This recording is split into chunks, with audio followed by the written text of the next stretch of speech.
नमस्कार, तेज हरियाणा से गुरविंदर पन्नू। तेज हरियाणा आपको टिकरी बॉर्डर से हम आपको दिखाएंगे ग्राउंड जीरो से इस किसान आंदोलन की सबसे बड़ी कवरेज। और आप हमारे साथ जुड़े रहिएगा, हम आपको दिखाएंगे पल पल की सही स्टिक क्या इस वक्त टिकरी बॉर्डर पर तस्वीर है और किसानों की ये जीत मोदी सरकार के कानों तक कितने सफ़र को तय कर अब तक कर पाई है।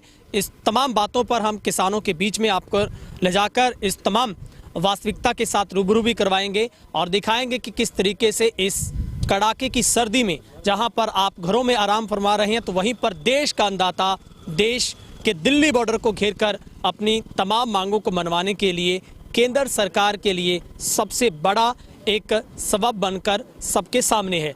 दरअसल तेज हरियाणा सबसे पहले आपको टिकरी बॉर्डर से पल पल की उस जानकारी से अवगत करवाएगा और हम आपको बताएंगे कि किस तरीके से किसान टिकरी बॉर्डर पर अपनी इन दिनों की ज़िंदगी को कैसे व्यतीत कर रहे हैं, वहाँ पर किस तरीके के हालात हैं, इस सर्दी में कैसे वहाँ पर दिन बीतता है, कैसे रात बीतती है और कैसे सुबह से लेकर पूरे 24 घंटों का हाल किसानों का आप देखेंगे तेज हरियाणा के साथ।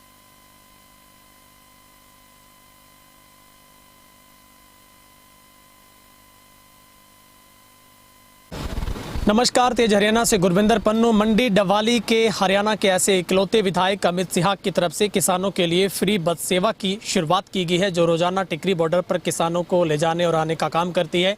इसी के तहत तीसरे जत्थे के तौर पर डवाली से कांग्रेस के वरिष्ठ जो नेता हैं डॉक्टर केवी सिंह, खुद वो किसानों के साथ बैठकर इस बस के अंदर अब वो टिकरी बॉर्डर के लिए रवाना हो रहे हैं। हम उनसे बातचीत करते हैं किन मुद्दों को लेकर इस बार वो सरकार को घेरने की तैयारी में है। डॉक्टर साहब, सबसे पहले आपका बहुत बहुत स्वागत है और हम आपको भी सैल्यूट करते हैं, आप किसानों के बीच टिकरी बॉर्डर के लिए रवाना हो रही हैं। धन्यवाद, बहुत बहुत धन्यवाद।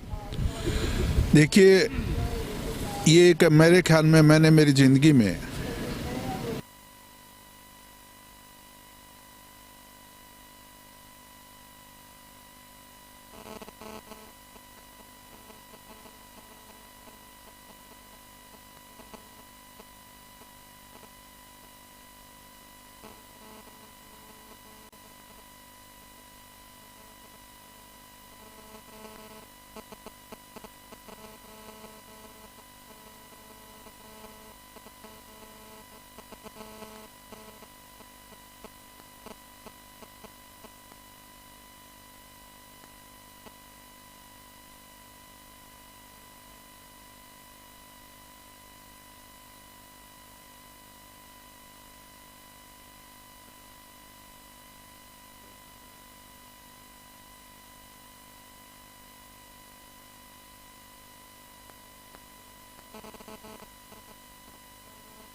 दी है, किसान को बहुत हल्के में ले लिया?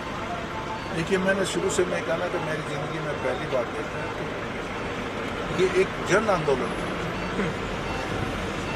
और आप ये देखेंगे कि पहली बार ऐसा हुआ है कि हर वर्ग, चाहे वो डॉक्टर है, चाहे वो वकील है, चाहे वो दुकानदार है, चाहे वो कर्मचारी है, हर तबके का आदमी इससे जुड़ा है, क्योंकि हर आदमी से प्रभावित है।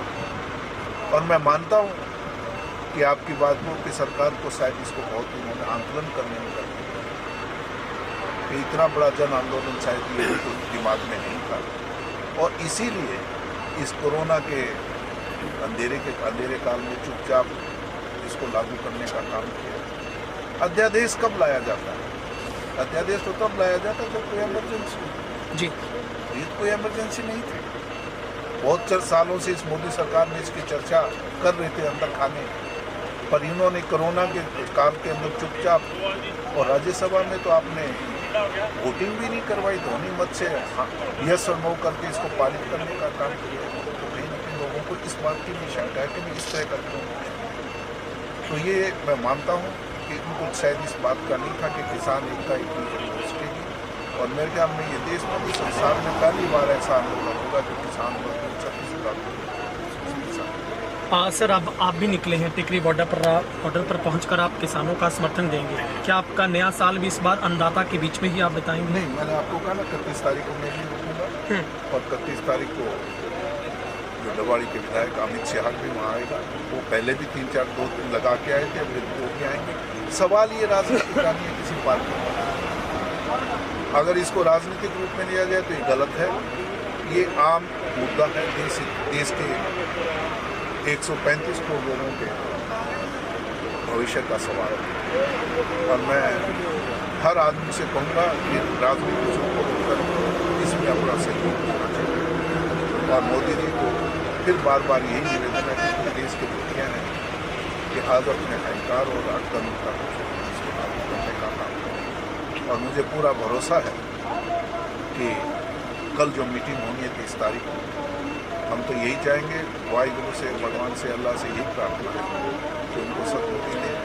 और इतना बहुत लंबा वक्त हो गया, किसान का, देश का नुकसान है।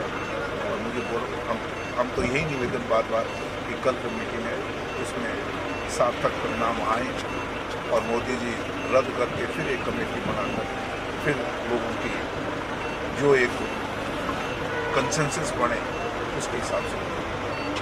सर, मेरा आखिरी सवाल, आप ताऊ देवीलाल की ओएसडी भी रहे और लंबा तजुर्बा आपके पास राजनीतिक तौर पर है। हरियाणा सरकार में भी आप 10 साल तक ओएसडी रहे। क्या लगता है सरकार